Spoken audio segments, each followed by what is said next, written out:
And now it is time for the portion of Liberty Nation Radio which we entitle Talkin' Liberty, as we welcome back LibertyNation.com legal affairs editor, our resident constitutional attorney and regular contributor to Liberty Nation Radio, Scott Cosenza.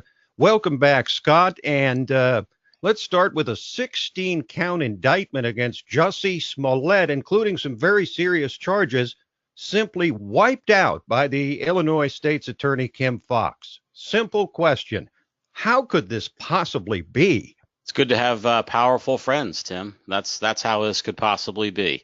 If you know the right people and can get the right phone calls made, when corruption takes hold, and we know that Chicago is a place storied for its corruption, and it's ongoing to this day, and that's what this shows us. This is a corrupt act by Joseph Maggots, who is the elected prosecutor Kim Foxx's deputy. She recused herself after she soiled her own reputation by communicating directly with a Smollett family member and then asking the Chicago police to somehow transfer the case over to the FBI. Awkward enough in and of itself. But then we have Mr. Maggots' decision to drop the charges in this case. And that's where the corruption lies, and that's where people should direct their ire.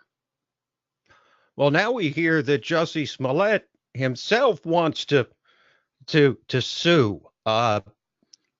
Question for you, Scott. Do you think that Mr. Smollett will try as hard to find the perpetrators of this crime as OJ did for the real killer of Nicole Simpson? It's a natural question, Tim, with the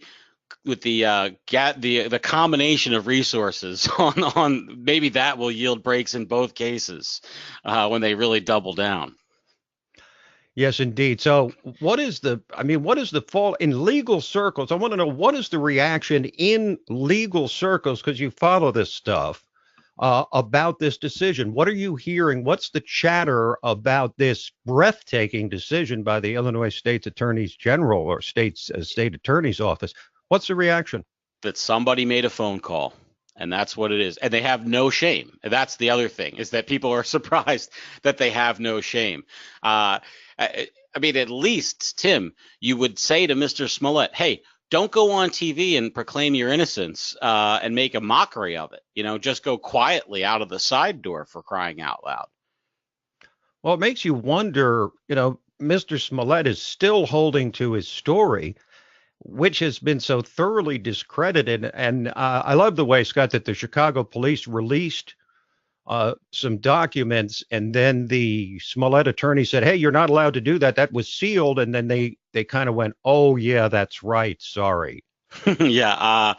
Given the facts of this case, it's hard not to have a smile on your face when they do that. But at the same time, the Chicago police have historically been no friend to liberty. So I'd be careful about letting them get by with a wink and a nod under a court order.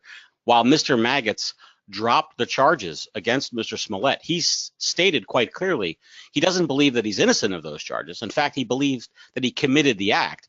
He just believed that the forfeiture of the $10,000 bond, along with some quote-unquote community service that Mr. Smollett performed, were good enough as a punishment, essentially.